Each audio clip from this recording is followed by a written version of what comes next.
then go in and we handle these, and the way that we set this up is we set it up so that we map things in sets of 3. So we have a model, the view, and the controller, and we map that from the controller and the action and the ID.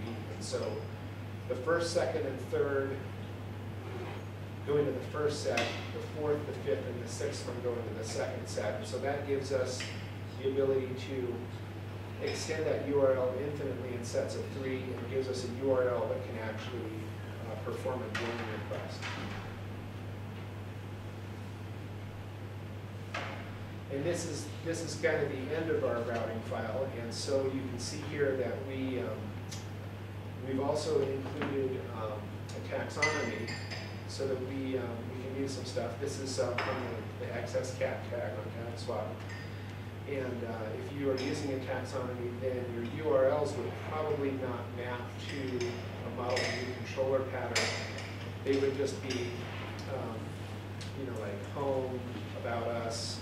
You know, and you've seen those URLs where they just go deeper and deeper, but they don't necessarily represent a state. And so we perform an exception here to see if it's a taxonomy. If it's not a taxonomy, we set it to the standard model view controller pattern. We set up to include the controller from the app controllers directory. We include the view from the views directory. And we assign the view to the string include variable, and then on the end of the page, we serve that out at the default .html. I think I spoke a little bit about this slide on the last one. The last one I wasn't at the taxonomy yet, but this is the example for that. And so this is what you end up with when you build a RESTful application. You have controllers that are nicely placed. You have views. The folder is the name of the view that matches the controller, and then your actions are actually the name of the file.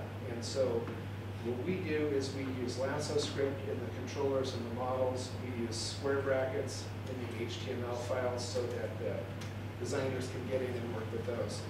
And it just provides a real simple, clean way to architect applications. That's it.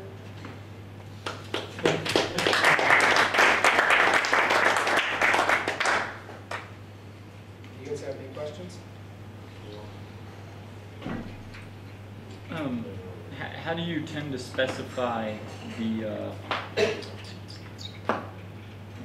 get versus put stuffs?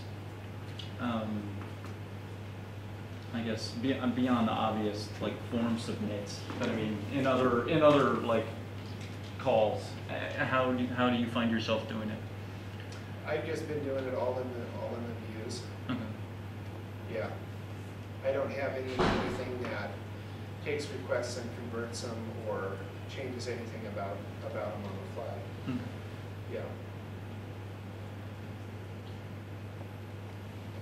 Yeah, Bill.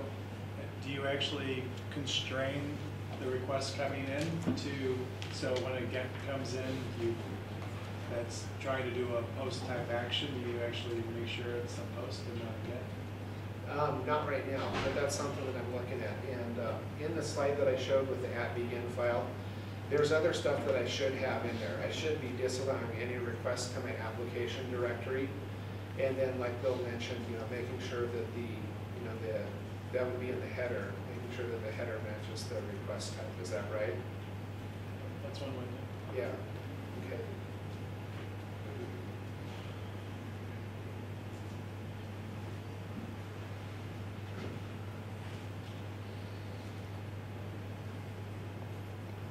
Anyone else?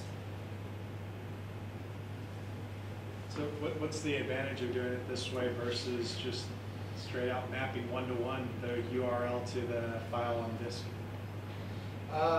The application is the advantage to that is to dry out the application so you don't have repeated code.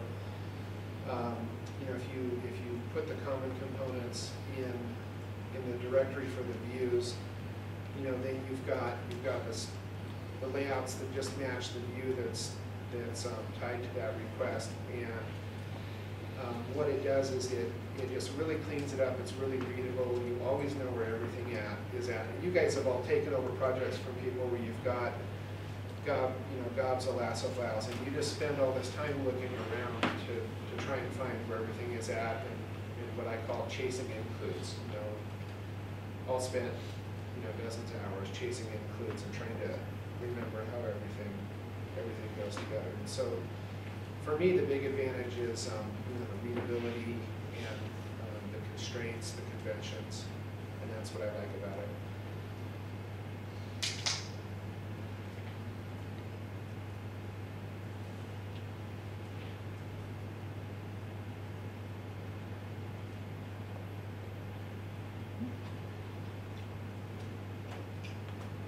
All right, thanks, guys.